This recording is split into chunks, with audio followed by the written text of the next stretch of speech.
Bem, vamos prosseguindo na leitura de Ação e Reação, de André Luiz. São relatos de acontecimentos no mundo espiritual, e é preciso que a humanidade vá tomando ciência disso. E nós vamos aprendendo como funciona a lei de Deus, que dá a cada um de acordo com as suas obras. Porque a morte não acaba com coisa nenhuma não, hein? A vida continua. Chegamos ao trecho em que André Luiz e Hilário estão num aprendizado novo, na mansão Paz, dirigida pelo espírito Druso. Hilário fica incomodado, porque naquele momento desencadeia-se uma tempestade magnética, vendavais, relâmpagos, tudo terrível, né? Terrível. E muitos espíritos sofredores aparecem lá fora, espavoridos. No entanto, o Druso não os deixa entrar, não os traz para dentro. E explica, e se deixar eles entrarem, vai acontecer o quê? Nós vamos ver daqui a pouquinho, mas eu volto aqui ao princípio da página 16, o segundo parágrafo, e o Druso diz aqui: meu caro Hilário, para cá do túmulo a surpresa para mim mais dolorosa foi essa. O encontro com feras humanas que habitavam o templo da carne, a afeição de pessoas comuns. Se acolhidas aqui sem a necessária preparação, elas nos atacariam de pronto, arrasando-nos o Instituto de Assistência Pacífica. E não podemos esquecer que a ordem é a base da caridade. Apesar da explicação firme e serena, concentrava-se Druso no painel exterior, tal a compaixão a desenhar-lhe na face. Logo após, recompondo a expressão fisionômica, o instrutor aduziu: meus irmãos, somos hoje defrontados por grande tempestade magnética e muitos caminheiros das regiões inferiores são arrebatados pelo furacão como folhas secas no vendaval.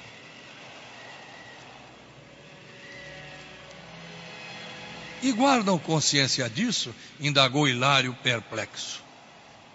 Druso respondeu: raros deles. As criaturas que se mantêm assim desabrigadas depois do túmulo são aquelas que não se acomodam com o refúgio moral de qualquer princípio nobre. Trazem o íntimo turbilhonado e tenebroso, qual a própria tormenta, em razão dos pensamentos desgovernados e cruéis de que se nutrem. Odeiam e aniquilam, mordem e ferem.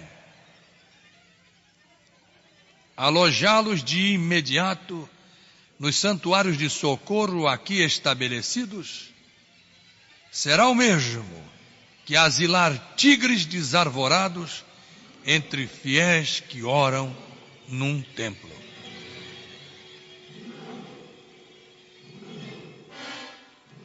Mas conservam-se interminavelmente nesse terrível desajuste? Insistiu meu companheiro agoniado. O orientador tentou sorrir e respondeu: isso não.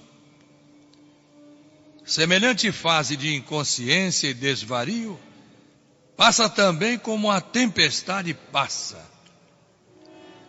Embora a crise, por vezes, persevere por muitos e muitos anos. Batida pelo temporal das provações, que lhe impõe a dor de fora para dentro, refunde-se a alma pouco a pouco, tranquilizando-se para abraçar, por fim, as responsabilidades que criou para si mesma. Quer dizer, então, disse por minha vez, é o André Luiz falando agora, né? Que não basta a romagem de purgação do espírito depois da morte, nos lugares de treva e padecimentos, para que os débitos da consciência sejam ressarcidos.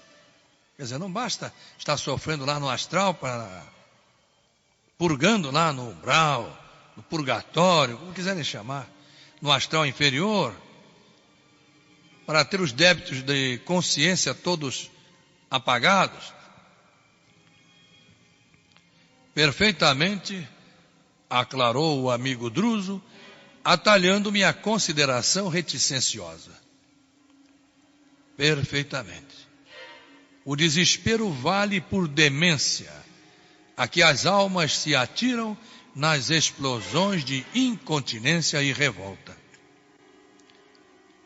Não serve, porém, como pagamento nos tribunais divinos. Não é razoável que o devedor solucione com gritos e impropérios os compromissos que contraiu, mobilizando a própria vontade. Aliás, dos desmandos de ordem mental a que nos entregamos, desprevenidos, emergimos sempre mais infelizes, por mais endividados.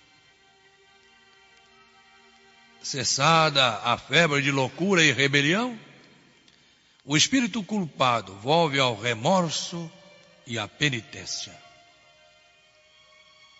Acalma-se como a terra que torna a serenidade e a paciência depois de insultada pelo terremoto, não obstante amarfanhada e ferida. Então, como o solo que regressa ao serviço da plantação proveitosa, submete-se de novo à sementeira renovadora dos seus destinos. A atormentada expectação baixara sobre nós quando Hilário considerou: meu Deus! Se as almas encarnadas, as almas viventes na terra, pudessem morrer no corpo, por assim dizer, alguns dias por ano,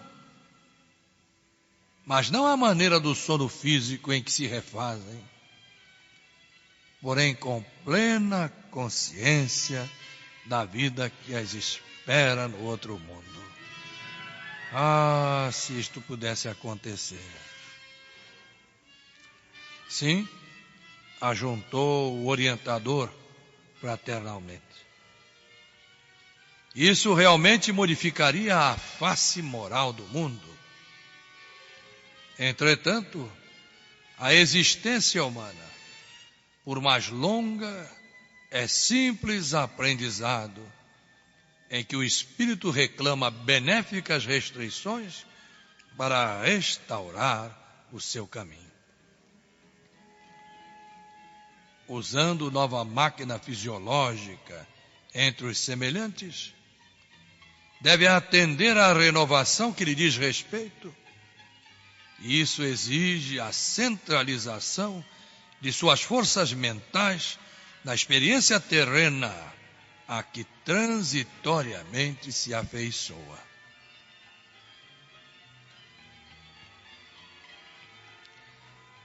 A palavra fluente e sábia do instrutor Druso era para nós motivo de singular encantamento. E porque me supunha no dever de aproveitar os minutos, ponderava em silêncio de mim para comigo quanto à qualidade das almas desencarnadas que sofriam a pressão da tormenta exterior. Druso, percebeu minha indagação mental e sorriu, como a esperar por minha pergunta clara e positiva.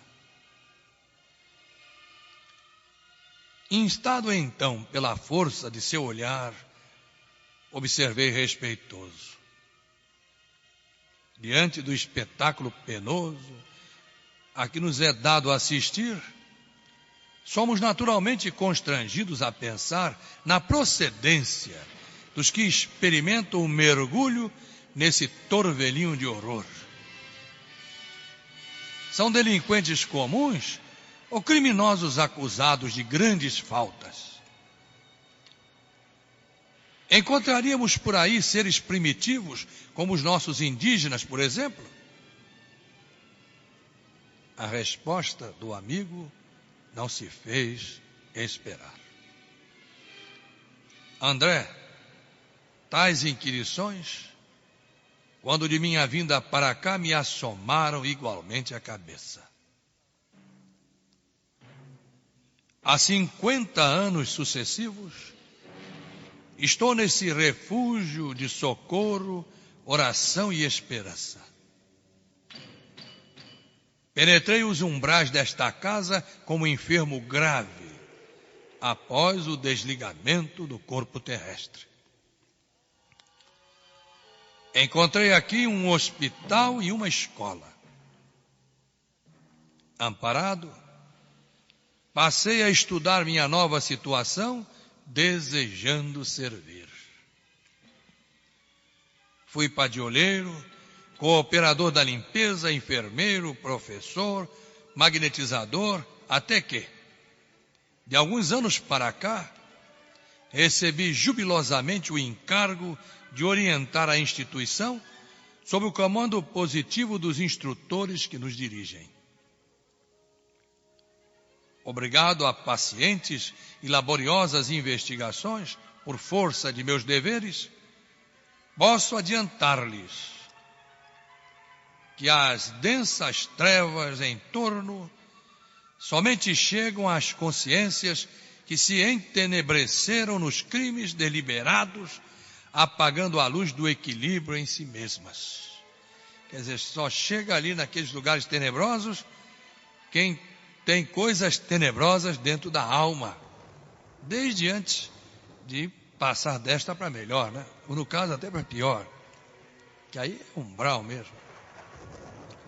Mas Druso prosseguia: nestas regiões inferiores do mundo espiritual, não transitam as almas simples em qualquer aflição purgativa, situadas que se encontram nos erros naturais das experiências primárias.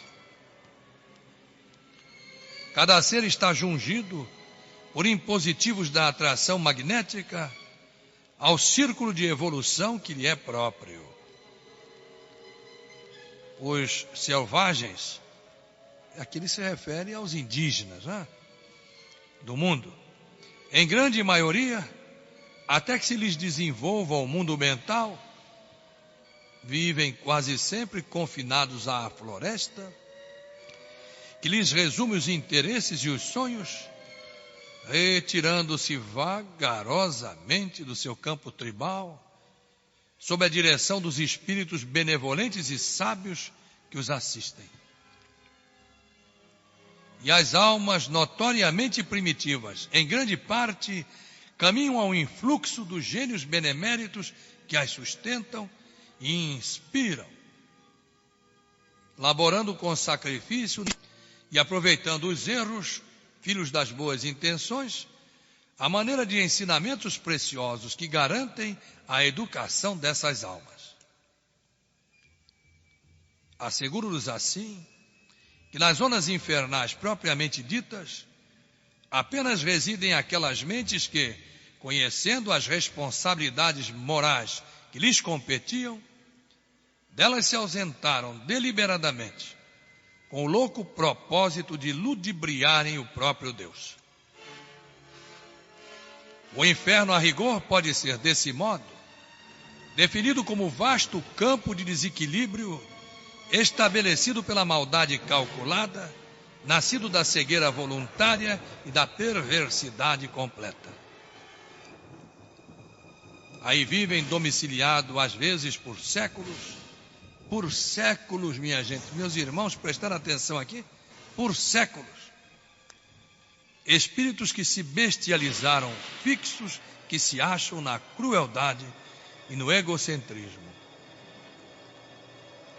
Constituindo, porém, larga província vibratória, em conexão com a humanidade terrestre, de vez que todos os padecimentos infernais são criações dela mesma, da humanidade terrestre, estes lugares tristes funcionam como crivos necessários para todos os espíritos que escorregam nas deserções de ordem geral, menosprezando as responsabilidades que o Senhor Deus lhes outorga. Dessa forma, todas as almas já investidas no conhecimento da verdade e da justiça, e por isso mesmo responsáveis pela edificação do bem, e que na terra resvalam nesse ou naquele delito, desatentas para com o dever nobilitante que o mundo lhes assinala, depois da morte do corpo, estagiam nestes sítios por dias, meses ou anos, reconsiderando as suas atitudes antes da reencarnação que lhes compete abraçar para o reajustamento tão breve quanto possível.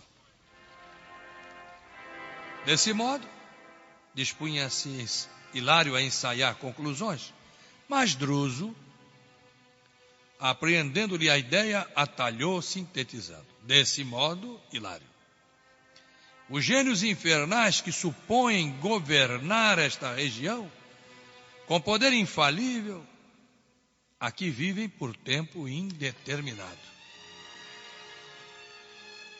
As criaturas perversas que com eles se afinam, embora lhes padeçam a dominação, aqui se deixam prender por largos anos. E as almas transviadas na delinquência e no vício, com possibilidades de próxima recuperação, aqui permanecem em estágios ligeiros ou regulares, aprendendo que o preço das paixões é demasiado terrível. Viram bem isto? O preço das paixões humanas é demasiado terrível. Para as criaturas desencarnadas desse último tipo, que passam a sofrer o arrependimento e o remorso, a dilaceração e a dor, apesar de não totalmente livres das complexidades escuras com que se arrojaram as trevas, as casas de fraternidade e assistência como esta funcionam ativas e diligentes, acolhendo-as quanto possível e habilitando-as para o retorno às experiências de natureza expiatória na carne, a reencarnação, portanto. Lembrava-me eu, escreve agora André Luiz, do tempo em que perlustrara por minha vez, semi-inconsciente e conturbado, os trilhos da sombra, quando de meu desligamento do veículo físico, a sua morte, é claro, confrontando meus próprios estados mentais do passado e do presente, quando o orientador prosseguiu. Segundo é fácil reconhecer, se a treva é a moldura que imprime destaque à luz, o inferno, como região de sofrimento e desarmonia, é perfeitamente cabível, representando um estabelecimento justo de filtragem do espírito a caminho da vida superior. Todos os lugares infernais surgem, vivem e desaparecem com a aprovação de Deus, que tolera semelhantes criações das almas humanas, como um pai que suporta as chagas adquiridas pelos seus filhos e que se vale delas para ajudá-los a valorizar a saúde. As inteligências consagradas à rebeldia e à criminalidade, em razão disso, não obstante admitirem que trabalham para si, permanecem a serviço de Deus, que aí corrige o mal com o próprio mal. Por esse motivo, tudo na vida é movimentação para a vitória do bem supremo. Vejam vocês, hein? Tudo na vida é movimentação para a vitória do bem supremo. Druso ia prosseguir. Mas invisível campainha vibrou no ar e, mostrando-se alertado pela imposição das horas, levantou-se e disse-nos simplesmente: amigos, chegou o instante de nossa conversação com os internados, que aqui já se revelam pacificados e lúcidos. Dedicamos algumas horas, 2 vezes por semana, a semelhante mistério. Erguemo-nos sem divergir e o acompanhamos prestamente.